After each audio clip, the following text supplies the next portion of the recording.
ایک دفعہ اللہ کے نبی صلی اللہ علیہ وسلم نے اپنی اہلیہ محترمہ سیدہ عائشہ صدیقہ رضی اللہ تعالی عنہا کو 9 عورتوں کے واقعہ سنائے۔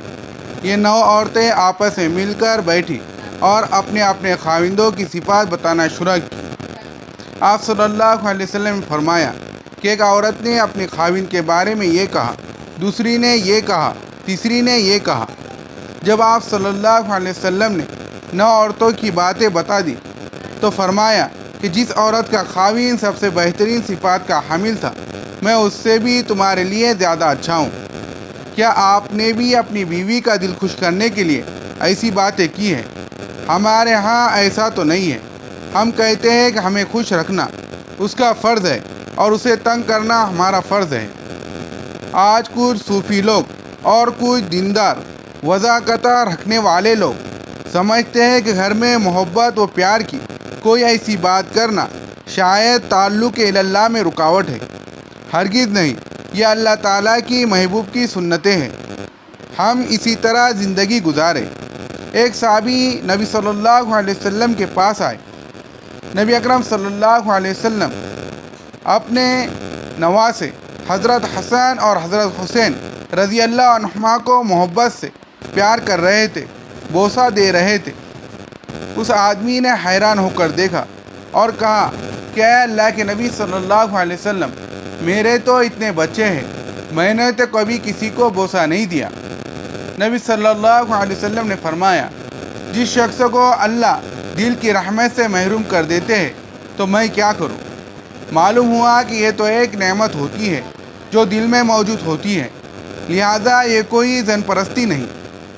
یہ تو نبی صلی اللہ علیہ وسلم کی سنت کی پیروی ہے کہ گھر کے اندر آپ پیار و محبت کی فضا قائم کریں۔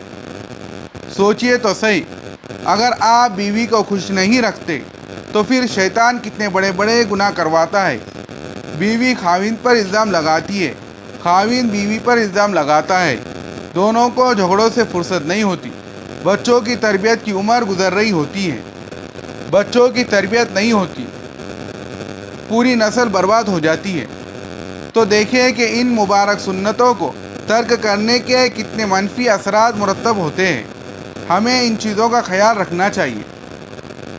ساتھی بات جو سنہری اصول ہے یہ کہ اگر انسان گھر میں کوئی ناپسندیدہ چیز دیکھے یا بیوی سے کوئی کوتاہی ہو جائے، مثلاً اس نے کپڑے تیار کرنے تھے، نہیں کر پائی، کھانا تیار کرنا تھا، وقت پر نہیں کر پائی، کسی بچے کا کوئی کام سمیٹنا تھا، نہیں سمیٹ پائی، تو وہ سوچے کہ بیوی بھی انسان ہے، اگر وہ اچھے کام کرتی ہے تو اس سے اس قسم کی کوتاہیاں، غلطیاں یا سستی بھی ہو سکتی ہے۔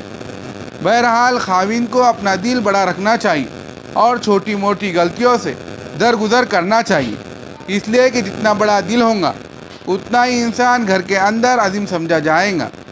جب انسان کسی کی غلطی کا بدلہ لے سکتا ہے، ڈانٹ پلا سکتا ہو، سزا دے سکتا ہو اور پھر اس کو معاف کر دے تو جس کو معاف کیا جاتا ہے اس کے دل میں عظمت بڑھ جایا کرتی ہے۔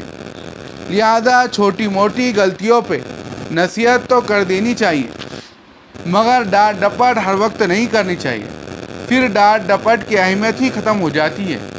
بیوی سمجھتی ہے کہ اس کا تو ہر وقت کا یہی کام ہے، اس کو تو کوئی اور کام ہے ہی نہیں، لہذا چھوٹی موٹی غلطیوں سے درگزر کر دینا چاہیے۔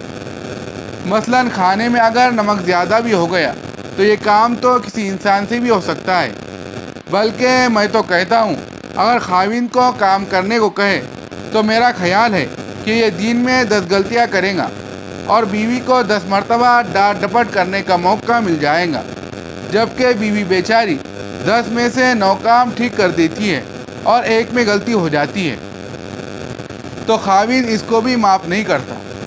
بندے کو اچھا گھر چلانے کے لیے دل بھی بڑا کر لینا چاہیے۔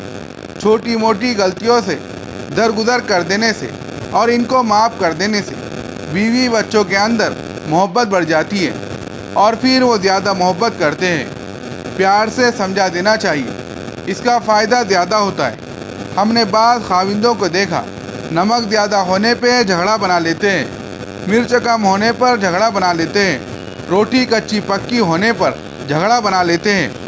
میرا خیال ہے یہ کوئی پرلے درجے کے بیوقوف ہوتے ہیں جن کو زندگی گزارنے کا پتہ ہی نہیں ہوتا۔ ایسی چھوٹی چھوٹی باتوں پہ کوئی جھگڑے نہیں بنانے چاہیے۔ اللہ تعالیٰ کو یہ بات بہت اچھی لگتی ہے کہ انسان چھوٹی موٹی باتوں کو درگزر کر دے۔